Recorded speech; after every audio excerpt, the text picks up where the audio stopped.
சீயோன் விசுவாச தேவாலயம் வழங்கும் ஜீவ குரல்.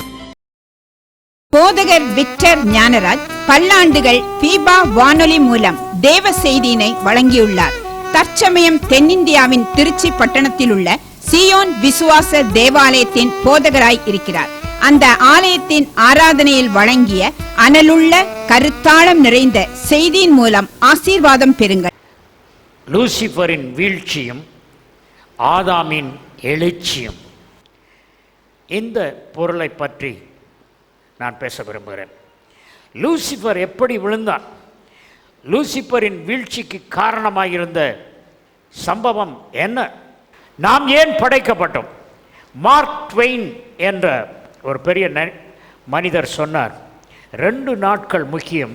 ஒன்று நீ பிறந்த நாள், இரண்டாவது நீ ஏன் பிறந்தாய் என்று நீ அறிந்து கொள்ளும் நாள். Mark Twain said this, 2 days are important. The day you were born and the day you discover why you were born என்று மார்க் ட்வெயின் சொன்னார். ஆகவே நாம் ஏன் படைக்கப்பட்டோம், ஆதாம் ஏன் படைக்கப்பட்டான் என்பதிலிருந்து நாம் ஏன் வாழ்கிறோம் என்பதின் அர்த்தத்தை நாம் பெற்றுக்கொள்ள முடியும். வேதம் எப்படி ஆரம்பிக்கிறது என்றால், ஆதியாகமம் 1ஆம் அதிகாரம் 1 வசனம். ஆதியிலே தேவன் வானத்தையும் பூமியையும் சிருஷ்டித்தார். ஆதியிலே தேவன் வானத்தையும் பூமியையும் சிருஷ்டித்தார். In the beginning God created heaven and earth. அதில் ஒரிஜினல் மொழியில் நீங்கள் படிக்கும் பொழுது பெரிசித் பாரா எலோஹிம் ஐத் ஹா சமயம் ஐத் எரட்ஸ் என்று இது எபிரேயத்தில் இந்த வசனம் வருகிறது.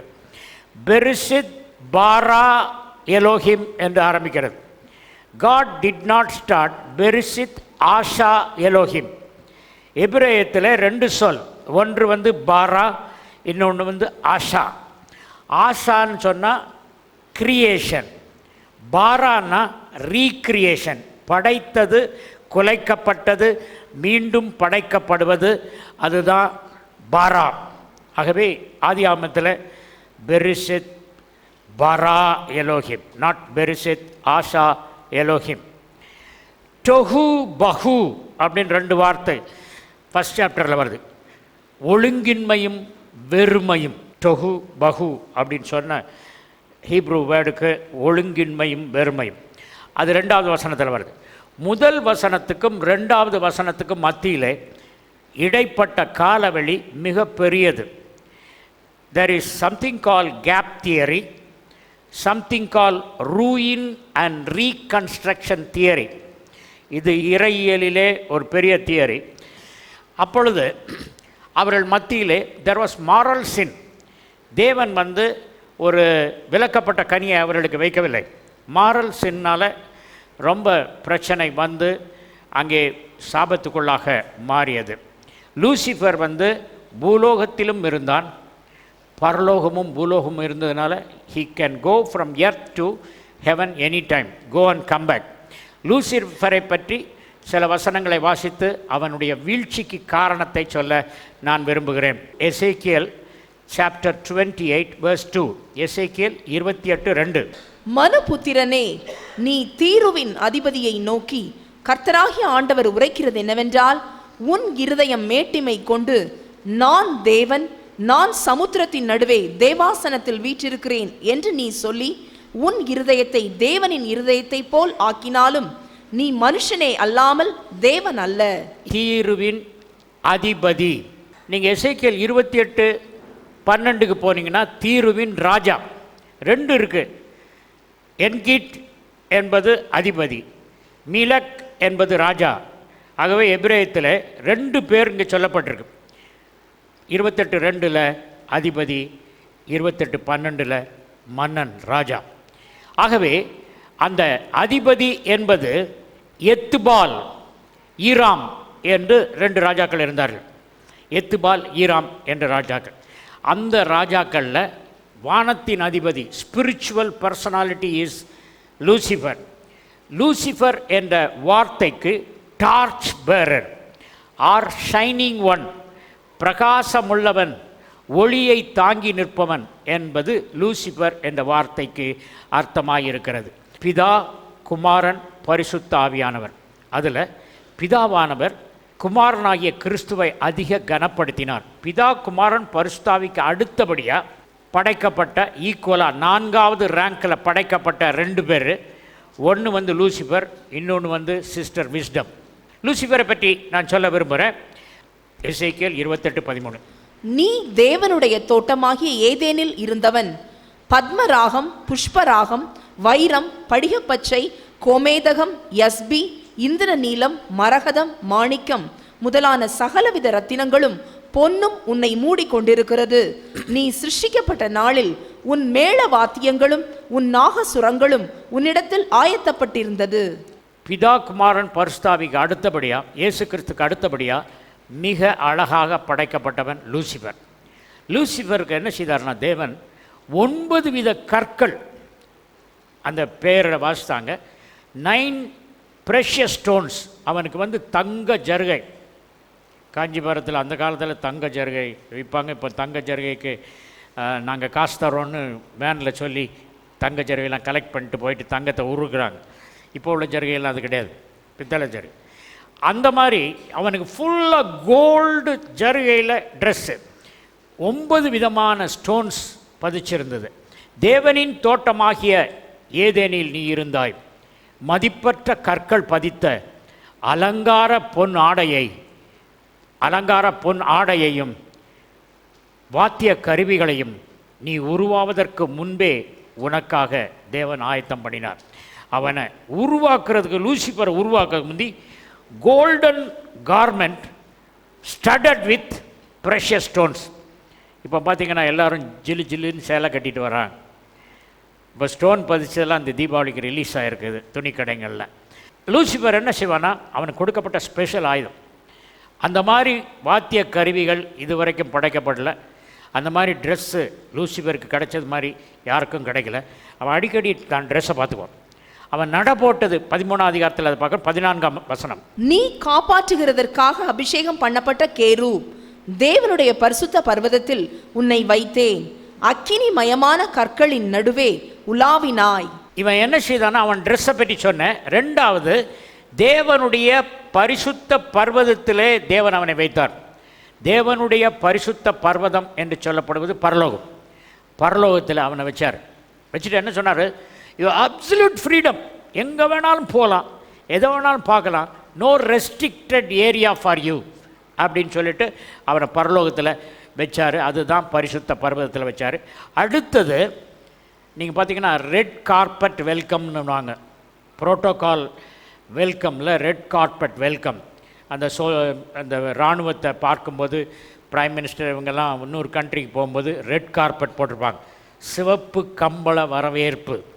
அதே மாதிரி தேவன் ரொம்ப நம்பிக்கை வச்சுருந்தார். யார் மேலே? லூசிபர் மேலே. அவன் தான் வர்ஷிப் லீடர். இப்போ நடந்து போகிறதே டைமண்ட் ப்ரெஷியஸ் ஸ்டோன்ஸில் தான் அவன் நடந்து போவான். ரெட் கார்பெட் கிடையாது, விலையுயர்ந்த கற்கள் மேலே அவன் நடந்து போவான். 15ஆம் வசனம். நீ சிருஷ்டிக்கப்பட்ட நாள் துவக்கி உன்னில் அநியாயம் கண்டுபிடிக்கப்பட்டது மட்டும் உன் வழிகளில் குறையற்றிருந்தாய். நீ படைக்கப்பட்ட நாளிலிருந்து உன்னில் கயமை காணப்பட்ட வேளை வரை உன்னுடைய நடத்தையில் மாசு இல்லை, குற்றம் இல்லை அப்படின்னு குற்றம் இல்லாதவனாக இருந்தான். அப்படி ஒரு வெரி இன்னசென்ட் இருந்தான். அடுத்த வசனம். உன் வியாபாரத்தின் மிகுதியினால் உன் கொடுமை அதிகரித்து நீ பாவம் செய்தாய். ஆகையால் நான் உன்னை தேவனுடைய பர்வதத்திலிருந்து ஆகாதவன் என்று தள்ளி காப்பாற்றுகிற கேருபாய் இருந்த உன்னை அக்கினிமயமான கற்களின் நடுவே இராதபடிக்கு அழித்து போடுவேன். பெருகி வந்த உன் வாணிபத்தால், வாணிபம், பெருகி வந்த வாணிபம் என்பது ஹீப்ரூவில் ரெகுலா அப்படிங்கிற வார்த்தை போட்டிருக்கு. அது வாணிபம் கிடையாது. ஹீப்ரூ வேர்ட் ரெகுலா அப்படின்றதுக்கு டிராஃபிக் அப்படிங்கிற இங்கிலீஷ் வேர்டு சில டிரான்ஸ்லேஷனில் பார்த்தேன். லாபிங்கிற வார்த்தை போட்டிருக்கு ரெகுலாக்கு, டிராஃபிக்ங்கிறதுக்கு. இந்த வாணிபத்தை பற்றி சொல்லணும். இந்த வாணிபம் என்பது வியாபாரம் அல்ல. இவன் என்ன செய்திருந்தான், அங்கேயும் இங்கேயும் போய் எல்லாத்தையும் சொல்ல ஆரம்பித்தான். என் ட்ரெஸ்ஸை பற்றியா, நான் எப்படி நடக்கிறேன் பார்த்தியா, அவர் பெருசா நான் பெருசா அப்படின்னு சொல்லிட்டு தனக்காக சில ராக்களை அவன் சேர்க்க ஆரம்பித்தான். போயிட்டு கேன்வாஸ் பண்ண ஆரம்பித்தான். பார்த்திங்கன்னா இந்த கேன்வாஸ் பண்ணதுனால தான் அவன் விழுந்து போனான். நீதிமொழிகள் அவன் விழுந்த பிறகு தான் எழுதுனது, சிஸ்டர் விஸ்டம் எழுதுனது. அதனால் சிஸ்டர் விஸ்டம் சொல்லுது, நீ மாதிரி இந்த மாதிரி டிராஃபிக்கிங் மீன்ஸ் ராக்களை பொய் சொல்லி சேர்ப்பது. எவ்வளோ ராக்களை சேர்த்தான் தெரியுமா? 10 to the power of 14. 1 போட்டு 14 சைஃபர் போட்டால் எத்தனை எண்ணிக்கையோ அத்தனை தேவதூதர்கள். 1/3 of angels is that number. I asked the number.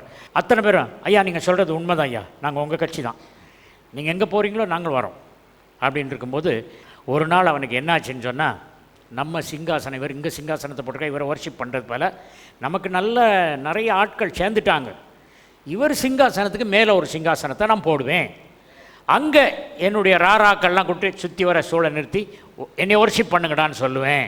அப்போ சந்தோஷமாக இருக்கும், அப்போ அவருக்கு மேலே ஆயிடுவேன். இவர் என்னையை சேர்க்கலை, இவர் என்னை சேர்க்கறது, நானே என்னை உயர்த்துக்கிறேன் அப்படின்னா.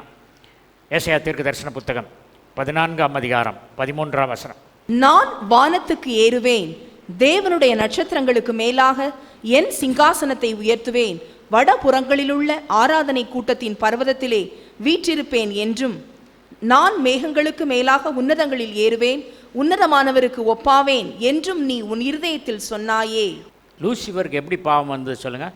அவன் ட்ரெஸ்ஸை பார்த்தான், நடக்கிறத பார்த்தான், கண்ணால் பார்த்தான். அதான் கண்களின் இச்சை. லூசிஃபரின் பாவம் உலகத்திற்கு வந்ததற்கு காரணம் அவனுடைய கண்களின் இச்சை. ஜீவனத்தின் பெருமை, அருவாள் எடுத்து வெட்டுறதை விட, கால் ஓடி செய்கிற பாவத்தை விட அமைதலாக செய்கிற பாவம் கண்கள் தான். நீதிமொழிகள் 4ஆம் அதிகாரம் 23ஆம் வசனத்திலிருந்து 25ஆம் வசனம் வரைக்கும். எல்லா காவலோடும் உன் இருதயத்தை காத்துக்கொள், அதனிடத்து நின்று ஜீவ ஊற்று புறப்படும். வாயின் தாறுமாறுகளை உன்னை விட்டு அகற்றி உதடுகளின் மாறுபாட்டை உனக்கு தூரப்படுத்து. சத்தியத்தை இருதயத்தில் காத்து கொள்வதற்கு பதிலாக பொய்யை இருதயத்தில் காத்து கொண்டதினாலே மரண நதி அவன் உள்ளத்தில் ஓட ஆரம்பித்தது. உன் கண்கள் நேராய் நோக்க கடவது. எப்பா, உன் கண்கள் நேராக நோக்கணும். Your line of sight shall be straight.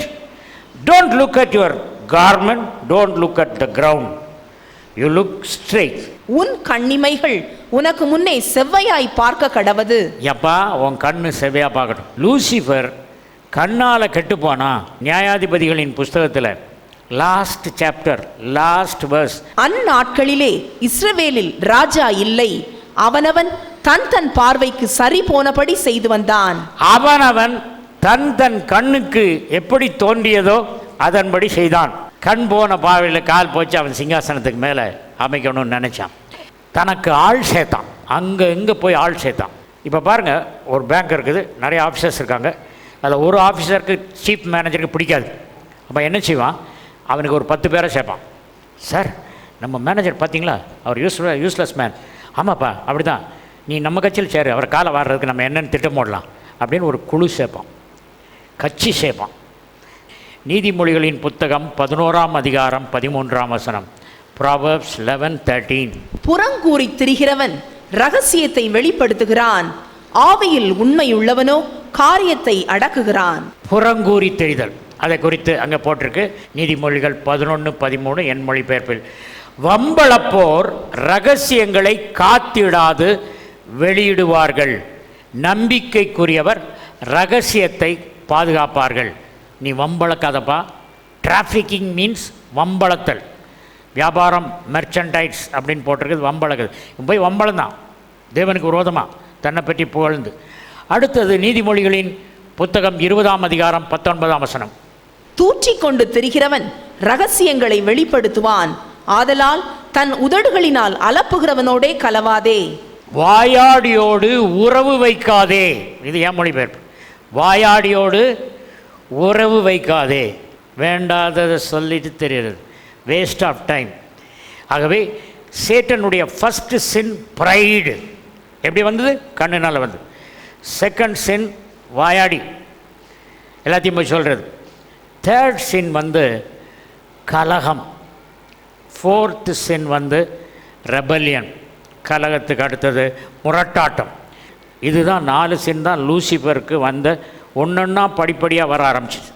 கர்த்தருக்குள் அன்பானவர்களே, தேவனுடைய சிங்காசனத்தில் பாதுகாப்பாக இருந்தவன், ஏதேன் தோட்டத்தில் 3000 பேருக்கு அதிபதியாக இருந்தவன், அவனுக்கு இந்த 4 பாவங்கள் வந்ததுனாலே தேவன் அவன் மேல் கோபம் பண்ணார். 3வது பாவம் என்னதுன்னா கலகம்.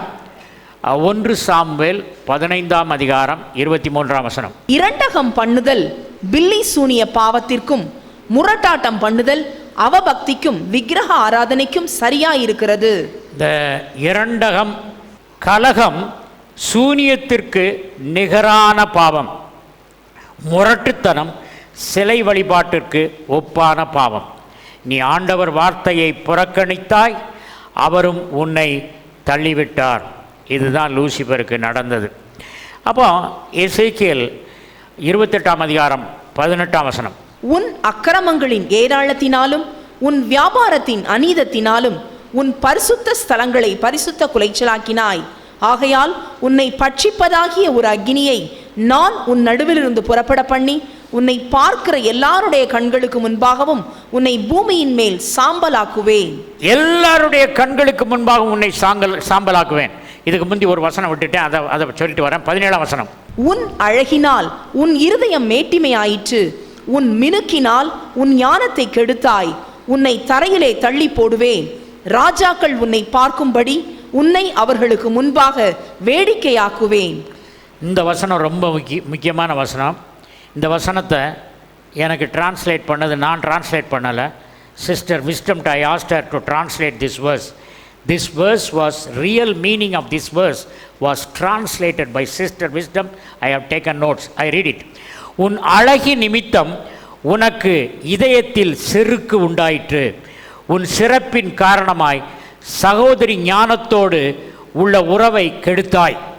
லூசிபர் வானத்துக்கு மேலே சிங்காசனத்தை போடுவேன் அப்படின்னு தன்னுடைய ராராக்களோடு சொல்லிட்டு வந்ததை பார்த்து சிஸ்டர் விஸ்டம் கூட்டு, நீ அப்படி செய்யாது, நீ செய்தனா விழுந்து போவேன், அவர் எவ்வளோ பெரியவர், அவருக்கு விரோதமாக நீ இப்படி செய்கிறியா அப்படின்னு ஒரு நாள் சொன்னாங்களாம். சொன்ன உடனே இவனுக்கு கோபம் வந்துடுச்சு. யாருக்கு? லூசிபருக்கு. விட்டன்னா ஒரு அறை அப்படின்னு கையை ஓங்கினான். உடனே தேவன் சொன்னார், இவனை தள்ளிடணும் அப்படின்னு. லூசிபரை தள்ளுவதற்கான காரணம், he confronted when wisdom went and arrested, don't talk against Father God அப்படின்னு சொன்னபோது அப்போ விஸ்டம் அவன் அடிக்க ஓங்கினான். அதில் ஞானம்னு வரும்னு நினைக்கிறேன் அந்த வசனத்தில். 17ஆம் வசனம். உன் அழகினால் உன் இருதயம் மேட்டிமை ஆயிற்று, உன் மினுக்கினால் உன் ஞானத்தை கெடுத்தாய். உன் மினுக்கினால், நமக்கு மினுக்குன்னா என்னன்னு தெரியுமா? உங்களுக்கு யாருக்கும் தெரியுமா மினுக்கு? நான் வாசிக்கிறேன். உன் அழகின் நிமித்தம் உன் இதயத்தில் செருக்கு உண்டாயிற்று, உன் சிறப்பின் காரணமாய். மினுக்குன்னா சிறப்பு. உன் சிறப்பின் காரணமாய் சகோதரி ஞானத்தோடு உனக்கு உள்ள உறவை கெடுத்து கொண்டாய். அப்போ ஏன் லூசிபர் தரையில் தள்ளப்பட்டான்? ஞானத்துக்கு விரோதமாக கையை ஓங்கினதுனால, ஞானத்தை கெடுத்ததுனால. லூசிபர் பிதா குமாரன் பரிசுத்தாவி விஸ்டம் லூசிபர் அவ்வளோ 4வது ரேங்கில் இருக்கான் லூசிபர். இப்போ தேவன் என்ன செய்தார்? அவனை டிஸ்மிஸ் பண்ணிட்டார். அவன் முந்தி எங்கே இருந்தான்? ஏதேன் தோட்டத்தில் இருந்தான், பரலோகத்தில் இருந்தான். 2 இடத்துக்கும் போயிட்டு வந்துட்டு இருந்தான். அப்படி இருக்க மேட்டிமை ஆனதுனால அவனை பரலோகத்துக்கு வராதபடி தள்ளிட்டார். தேவனுடைய சிங்காசனத்தில் important person number 1 next to Jesus Christ Lucifer. அவன் டிஸ்மிஸ் ஆனோடனே என்னாச்சு? அங்கே ஒரு வேக்கன்சி விழுந்துருச்சா? அந்த வேக்கன்சி ஆண்டவர் நிரப்பணும்னு யோசித்தார். So they discussed with system wisdom and all. அப்போ சொன்னாங்க, அந்த லூசிபர் இந்த இடத்துல தேவனை ஒர்ஷிப் பண்ணுறதுக்கு ஒரு ஆளை உண்டாக்கணும், ஆதாமை உண்டாக்குங்க அப்படின்னார். ஆதாம் ஏன் படைக்கப்பட்டான்? 2 points. 1 is to fill up the place of Lucifer. நேற்று வரைக்கும் அசிஸ்டன்ட் மேனேஜராக இருந்தோம், இன்றைக்கி என்ன செய்யறான்? வாட்ச்மேனாக இருக்கிறான். இப்போ நம்ம போகிறோம் இன்டர்வியூக்கு. எதுக்கு? அந்த அசிஸ்டன்ட் மேனேஜர் போஸ்ட்டுக்கு. வாட்ச்மேன் பார்க்குறான், நான் இருந்த சேரில் நீ இருக்க போறியா? அவனுக்கு கோவம் வருமா வராத? பாருடா, உன்னை வாங்குகிறேன், டெங்கு ஃபீவர் உனக்கு வருது, உனக்கு கேன்சர் வருது. இந்த நோயெல்லாம் அவன் கொடுக்குற காரணம் அந்த வாட்ச்மேன் பண்ணுற வேலை. அவனுக்கு பொறுக்கலை. அதனால் நம்மளும் அவனை கண்டு பயந்து ஒளிஞ்சு போடக்கூடாது. ஏய் போகிறோண்டா, போ போ போ போ அப்படின்னு போகணும். லூசிஃபர் வந்து உலகத்தில் வந்து லீவியாத்தானா வந்தான், சேட்டன்ஸ் ரெப்ரசன்டேட்டிவ் வந்தான். அவனுடைய கண்ணை தேவன், பிரகாசமான கண்கள், ஒளி படைத்த கண்ணன், அவனை என்ன செய்தார்? அவன் கண்ணை மங்க வச்சிட்டார். கண்ணை மங்க வச்சுட்டு அவனுக்கு லைட் தெரியும், டார்க்னஸ் தெரியும், டிஃபைன்டாக தெரியாது, கலர் தெரியாது. நீங்கள் லீவியாத்தானுக்கு அப்படி தான். லீவியாத்தான் பாம்பாச்சு. நீங்கள் பாம்பை பற்றி பார்த்தீங்கன்னா ஸ்னேக் இஸ் கலர் பிளைண்ட். பாம்புக்கு கலர் தெரியாது. மாட்டுக்கு சிவப்பு கலர் தெரிஞ்சதுன்னா முட்டை வரும், ஆனால் பாம்புக்கு கலர் கிடையாது. பாம்பு யார்?